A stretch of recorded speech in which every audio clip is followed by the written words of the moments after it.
Hello, and welcome to the C3 Method podcast with your host, Robert Polenik. Our goal is to educate you on everything health and fitness related with a clear, concise, and customized approach. We want you to know what you need to know and how to apply it in a way that fits you best. Today's podcast number 2304, and it's a random question podcast. These are always super fun because I don't usually look through the questions until right now, so it's kind of fun to be able to answer them on the fly. If you'd like to be able to submit a question for our podcast, you can always reach out on our website, which is www.c3method.com. The 3 is spelled out T-H-R-E-E, so C-T-H-R-E-E method.com. You can also find us on Instagram and YouTube under the name C3 Method. Again, the 3 is spelled out. So reach out to us anywhere you can, website, Instagram, YouTube, whatever way you can reach out, I'll make sure I answer your questions. I do get questions that I don't answer in these podcasts. Sometimes it's just not applicable to like a general population kind of thing. So I'll still answer you, I promise. I get back to everybody's email within 2 weeks. If I missed anybody's email and it's been longer than 2 weeks, I apologize. But I do get back to everybody's email that I'm aware of in 2 weeks. I really enjoy these questions, the interactions, so thank you to those who do reach out to have their question included in this podcast. So this is going to be the random question podcast for the week of August 4th, 2025. Okay, let's get into the first question. It's a nutrition question. It's a little long, so you have to be patient and stay with me here. I'm currently 195 pounds coming out of a growth phase diet. My next goal is to do a cleanup diet to reduce water retention and resensitize my body for growth. During this phase, I plan to allow my body weight to drop between 188 to 190 pounds over 4 weeks. Then we'll do another growth phase diet aiming to gain 10% body weight, which should allow me to be well over 200 pounds.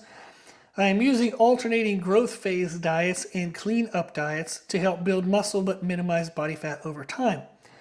Is this an approach you would recommend to your clients? I have been skinny fat my whole life, but I believe this type of diet structure should allow me to gain muscle and lose body fat collectively over time, which should help address this body type. Is my thinking correct? If not, why not?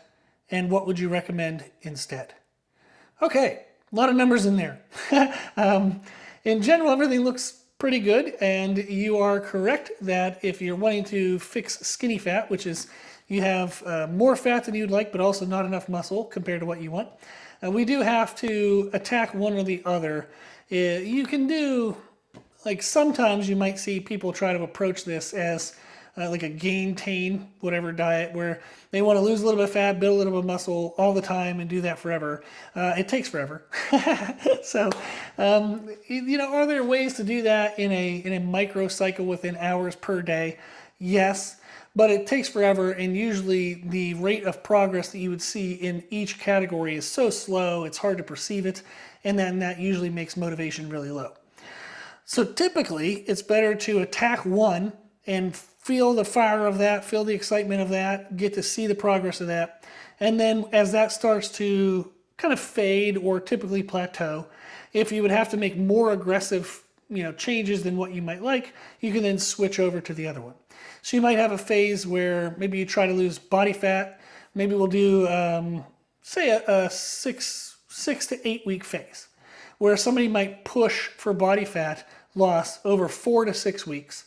And then they take 2 weeks to kind of hold that new weight, and then they can go into the next phase.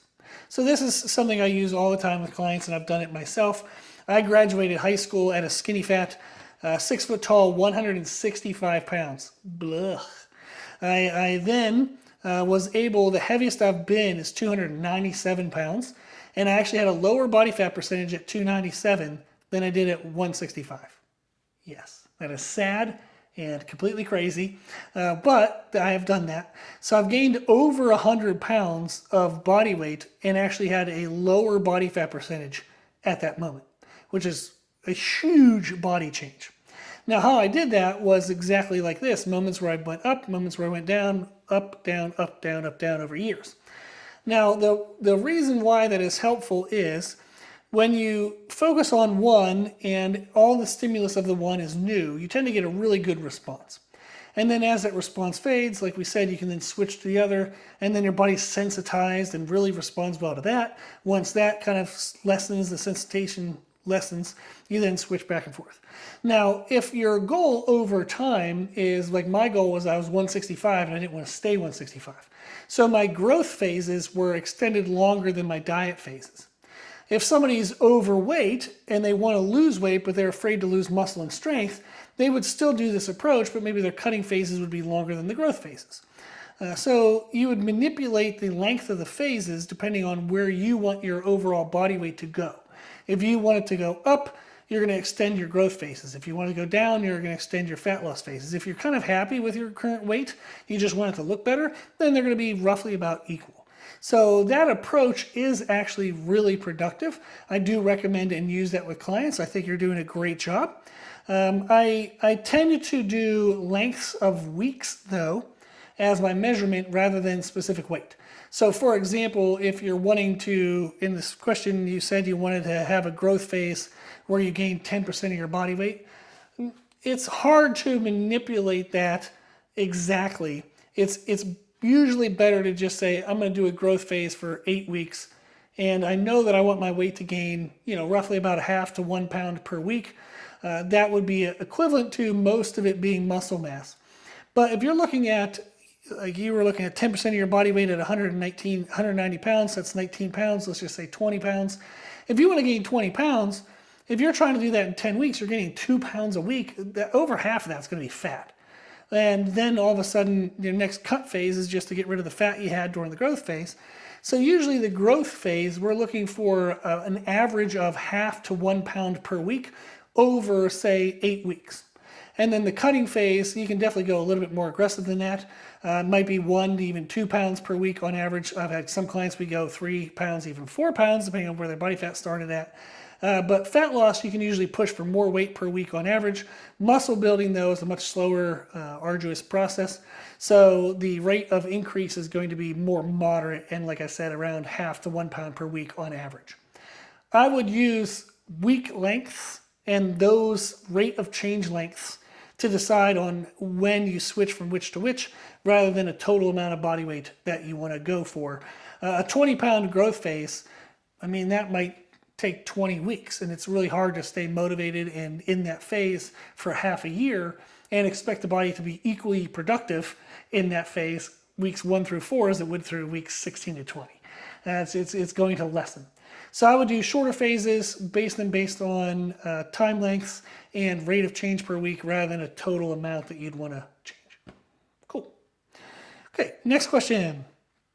I've heard the phrase, breakfast is the most important meal of the day. But I also have listened to podcasts/experts who use intermittent fasting, delaying their first meal of the day, as a successful diet structure.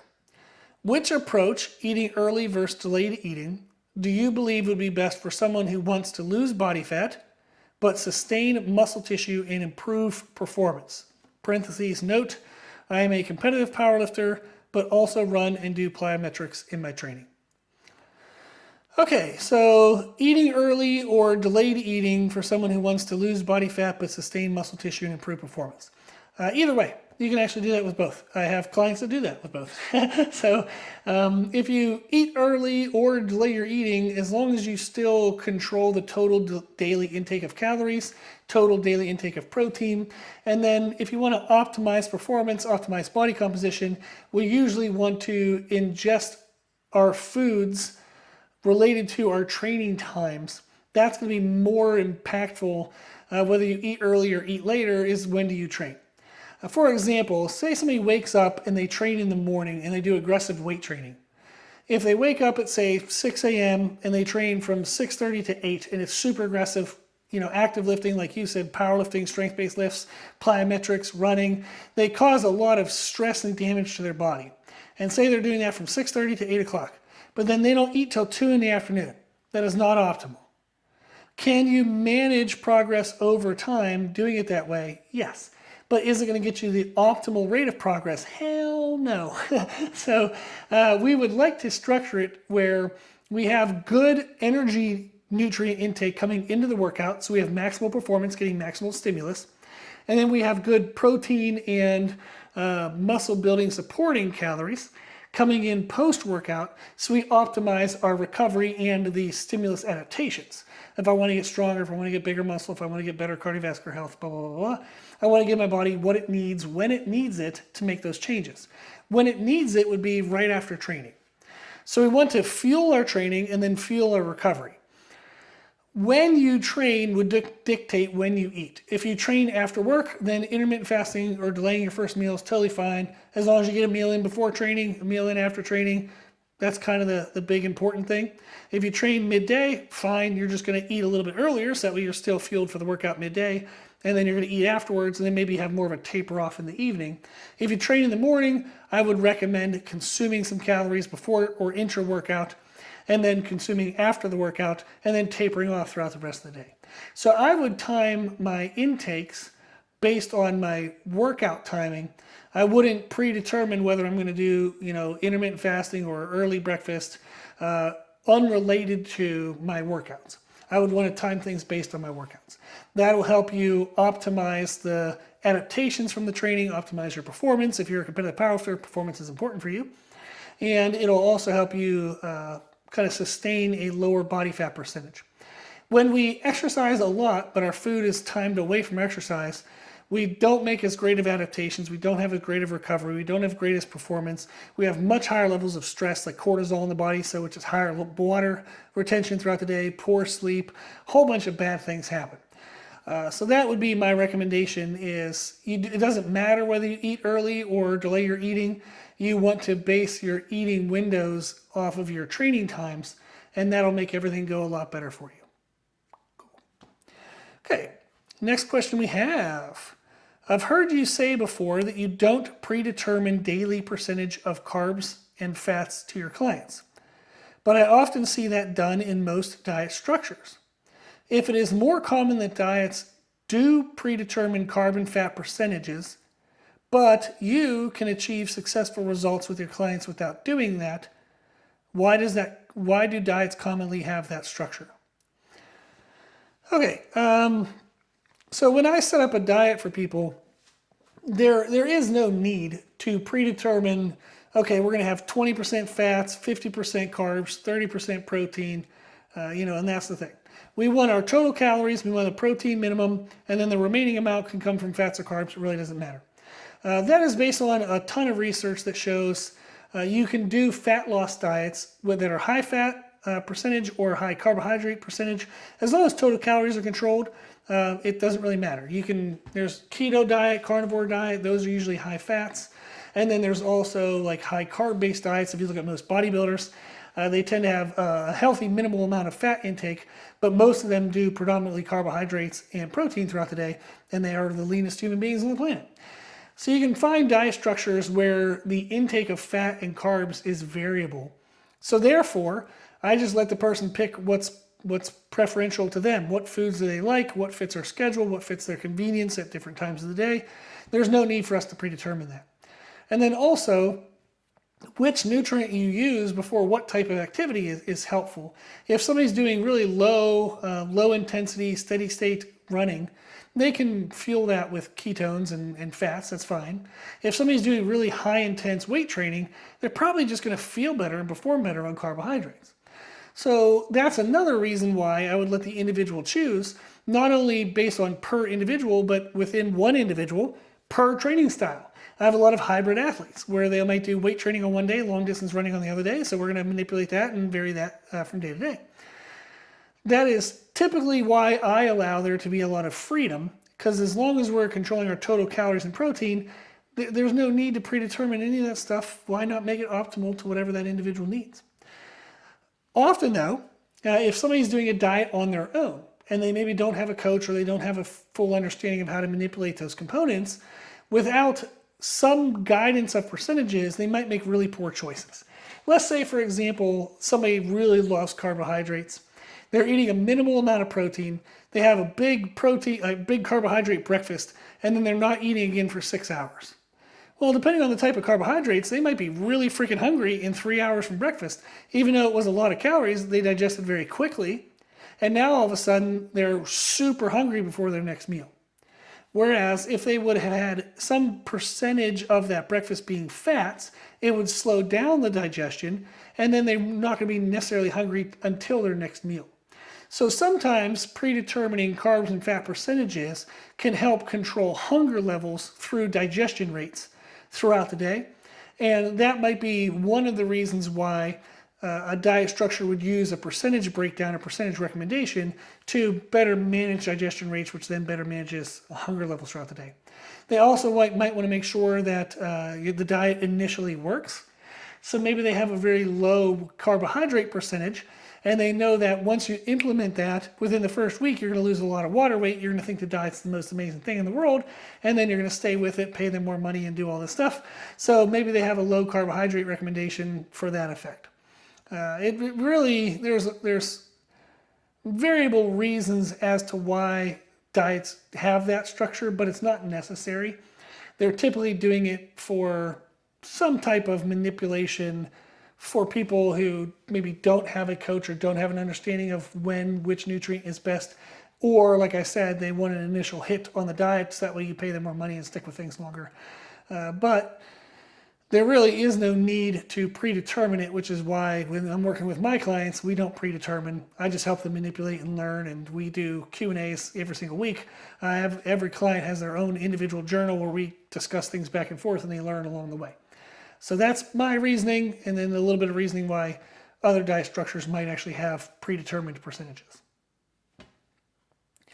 The next question we have is, we're moving into training now. How do you program intensity techniques for your clients? Okay, and which are your favorite? How do I program intensity techniques for my clients? So intensity techniques, they're likely referring to things like drop sets, cluster sets, rest pause, those kind of things. And how I program them for my clients, it depends on the client. There's a lot of conditions and a lot of variables. Some people I don't use those at all with. Some of them I'll use them more than others because we're trying to learn proper workout intensity. Other people, they just like doing that, so I add them in and they get to learn and have fun. Over half my clients are personal trainers, so I will implement various intensity techniques or even programming elements to give them a chance to experiment and learn with different structures. So there's a lot of reasons, a lot of ways in which I implement them. It's really on a case-by-case basis. If you're using intensity techniques, there are certain techniques that will contribute more towards muscle growth by creating muscle stress and damage. And then there's ones that create more like volume, which would be good for like endurance. Think of like a drop set. So if you were to do, maybe you have a circuit where you have 2 or 3 movements, and maybe on the last set of each movement you have a drop set. That's going to be a crap ton of volume. It's going to work on muscle endurance and cardiovascular endurance. So maybe for more of my sport performance athletes, maybe we'll do stuff like that. If they're a bodybuilder though, God no, we wouldn't want to do that because it's just a ton of volume, and then it becomes they're breathing so hard, their technique might not be great, the weight load might not even be really meaningful, and they're more so just going through misery for misery's sake. So they might benefit from things that are more like rest pause or cluster sets, where the intensity is super high, the volume is low, but that gives them more mechanical stress to the muscle tissue.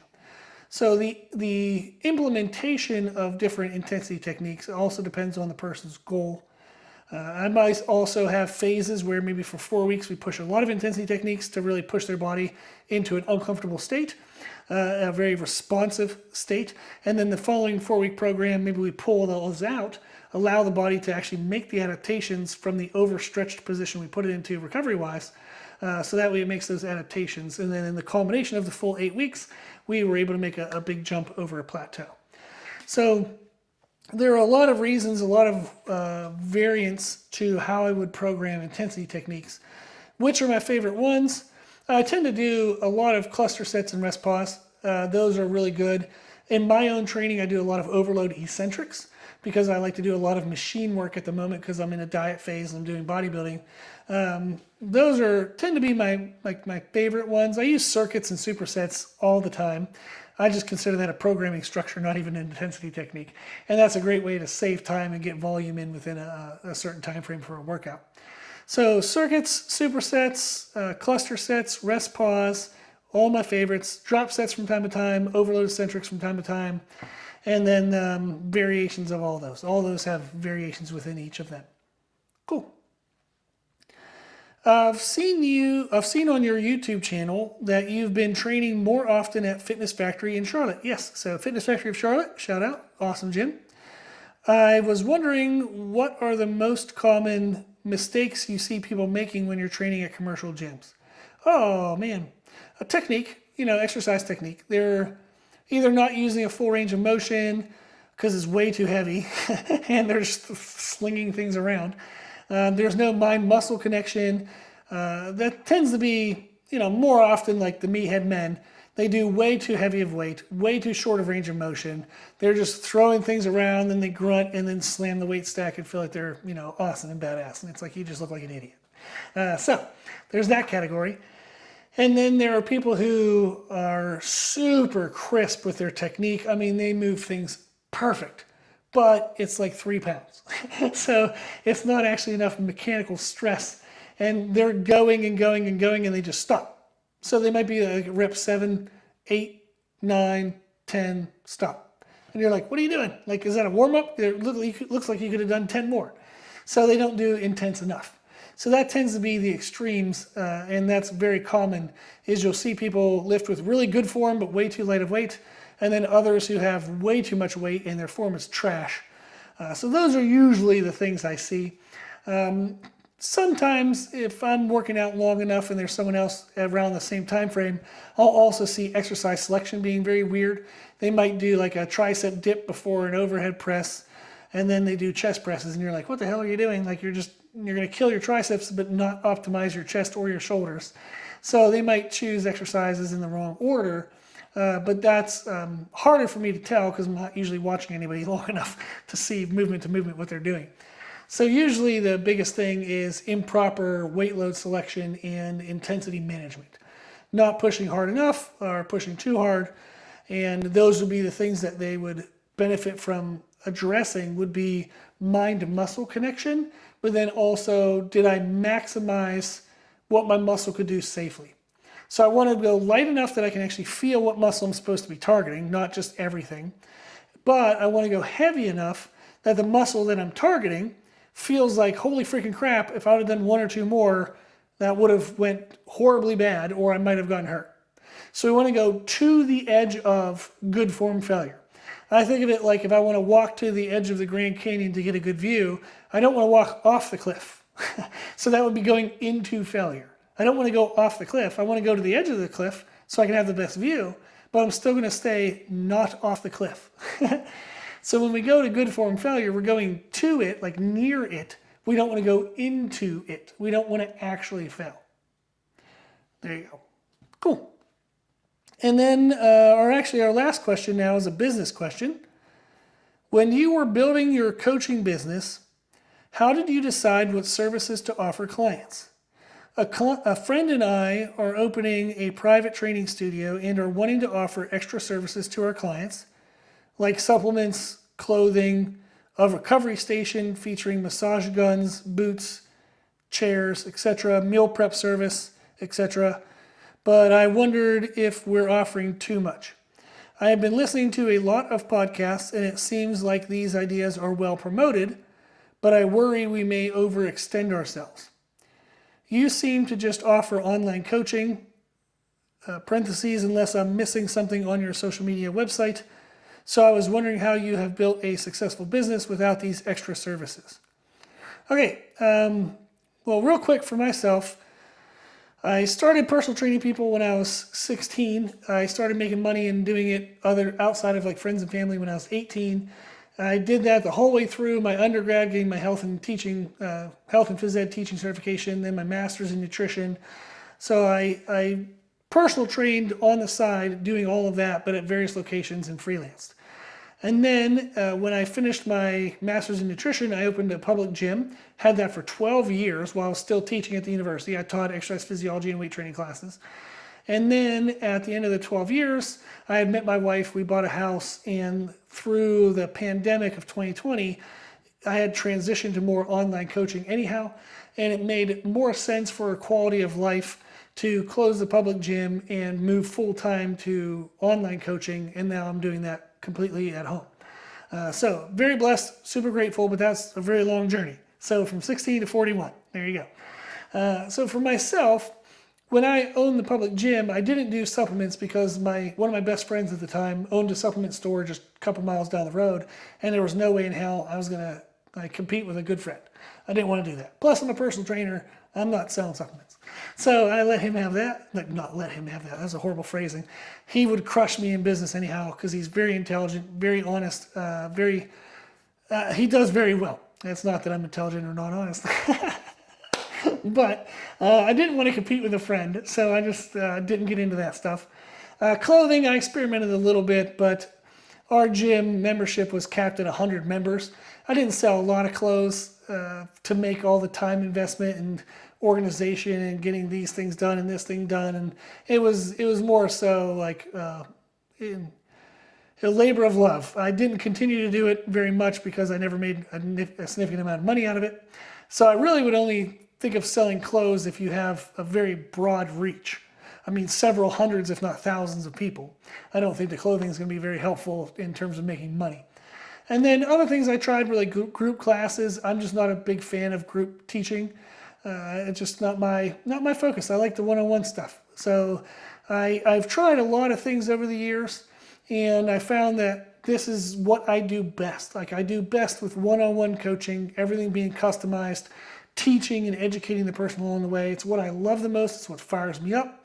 It's where my bread and butter is. So I've tried a lot of stuff, but I also realized that it was taking me away from what I do the best, and then I narrowed back down. So that was my journey. For you, for a private training studio, supplements can make you a little bit of money. Clothing, I don't think would be worthwhile. You're welcome to try it. You can do whatever you want, but I don't think it's going to work out very well for money. If you look at like a recovery station, maybe after you're done training a client, you can recommend that they go, do the massage therapy or other things. You do have to take the time to teach them that. Then you have to likely have some type of surplus of charge to make sure that you're paying for those things over time. And then you have to think about, okay, does this person have the time after a training session to spend an extra 15 minutes doing that? Or are they going to come back some other time outside of our training session to do that on their own? And do I want to manage the client coming in? If it's a private studio, am I going to unlock the door? Am I going to give a key fob? How do I know they're going to pay? Who's going to be around when they use that stuff? What's the legal issues for that? So there could be some things you got to work out there. So that's, I think I just poo-pooed on all of your ideas. The meal prep service, that's definitely not a bad idea. Usually those are beneficial because as long as you hit the minimum volume, like we had that at my public gym, and that was great. Like, I got a discount on meals, my trainers got a discount on meals, my clients were able to pick up meals that made their life a lot easier. So that one was really good. I actually really enjoyed that extra service. The recovery station, I don't think is a bad idea. Just wondering if people have time for that, if you're going to make your money back out of that. And the clothing, no. Supplements, something. Might make it a little bit of something. But those are at least a little bit of review on those ideas. So what worked for me was staying true to what I liked the most, what fired me up the most, and the feedback I got from my clients as to why they hired me. They hired me because there's an overwhelming amount of information out in the world, and they want someone to synthesize it for them and apply it directly to them, and then hold them accountable to actually do it. And that's what I do really well. So I don't want to do other things that take me away from that. I want to focus on my bread and butter, what I enjoy the most, what my clients get the most benefit from. Okay? That's all of our questions for this week, so thank you to those who sent in questions. Again, if you would like to submit a question, you can do so on our website, www.c3method.com. The 3 is spelled out, T-H-R-E-E, so C-T-H-R-E-E method.com. You can also reach out on Instagram and YouTube under the name C3 Method. If you find us on social media, please follow us, please subscribe. If you like this podcast, please click like, please subscribe. The more interactions we get, the more the algorithms on the various platforms will spread the word of our services, and we can help more people. So I appreciate you very much if you are to participate in that way and do the subscribing, liking, and all those things. Okay, that's everything. So I appreciate you taking the time to listen. I hope this was helpful. And that's it. Thank you.